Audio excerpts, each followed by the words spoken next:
नमस्कार, कैसे हैं? नमस्कार, मैं हूं राकेश, आप लोगों के सामने स्वागत करता हूं। टीजीटी एसएसटी मेल के बारे में बात कर दी, छोटी सी बात करेंगे और बहुत इंपॉर्टेंट है, टू द पॉइंट। बहुत कम ऐसे में लेक्चर बनाता हूं इसके, लेकिन ओवरव्यू देना बहुत जरूरी है बिकॉज आज का पेपर कैसा हुआ।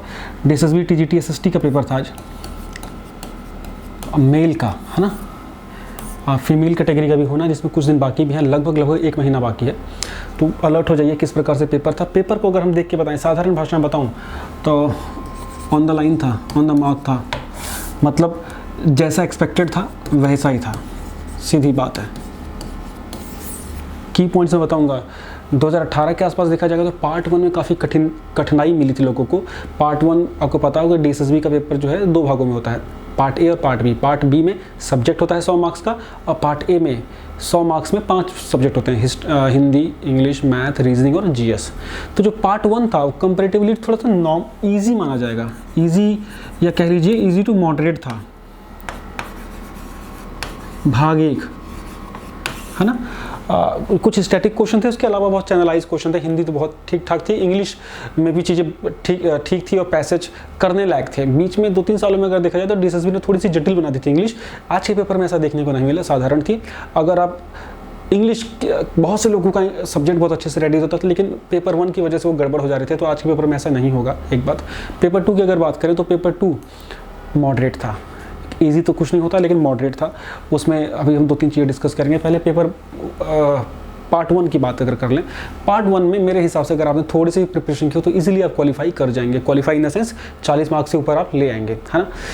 वैकेंसी के लिहाज से मैं बता दूं, बहुत एम्बिशियस होने की नीड नहीं है। अभी तो लोगों को लग रहा होगा कि उनके बहुत ज़्यादा मार्क्स आएंगे।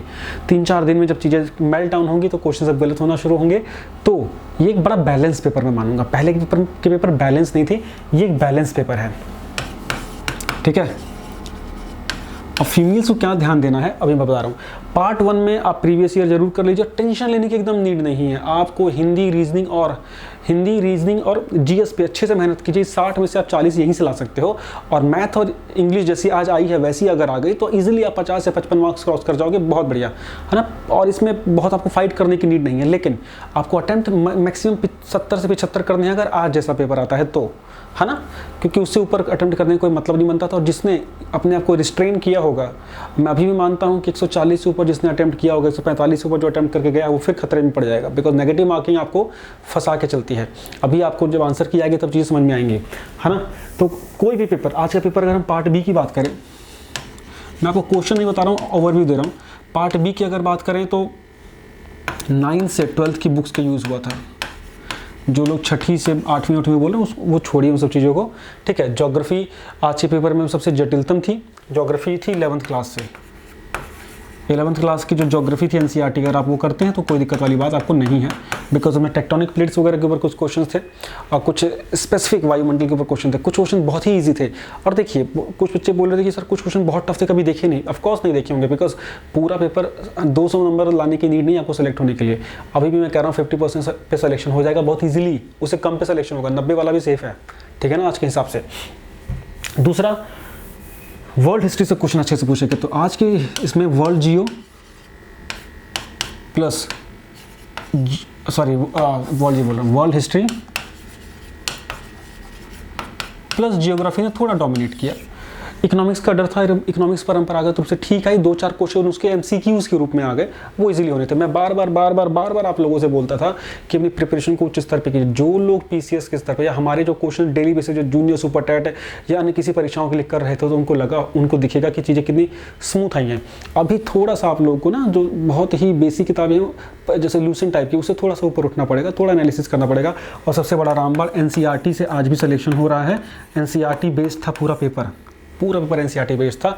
एनसीईआरटी की बुक जरूर पढ़िएगा। 9वीं से 12वीं में रिकमेंड कर रहा हूँ। 9वीं की किताब और 11वीं किताब बहुत इंपॉर्टेंट है। पॉलिटी बहुत बेसिक आया है, बहुत नॉर्मल आया है, और ऐसा पेडागोजी ने बड़ा वो किया। पेडागोजी तो बिल्कुल ही ईजी था। पेडागोजी के 10 से 12 क्वेश्चन है, मेरे हिसाब से 8 से 9 क्वेश्चन इसमें बिल्कुल कोई भी बैठेगा सही मार देगा।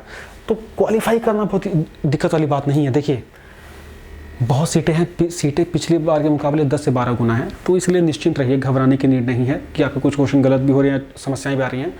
मेरे हिसाब से 90 से 100 के बीच में आप बहुत ही सेफ हैं, है ना। अभी मैं बोल रहा हूँ क्या पता 90 से नीचे भी कट ऑफ चली जाए, मैं अभी भी बोल रहा हूँ, लेकिन 90 से 100 के बीच में इजीली सेफ है। तो अगर आप लोगों ने बहुत क्वेश्चन आप लोगों ने छोड़ दिए हैं तो आपने बहुत अच्छा काम किया है। ठीक है। सेलेक्ट होने के लिए वही सब थे।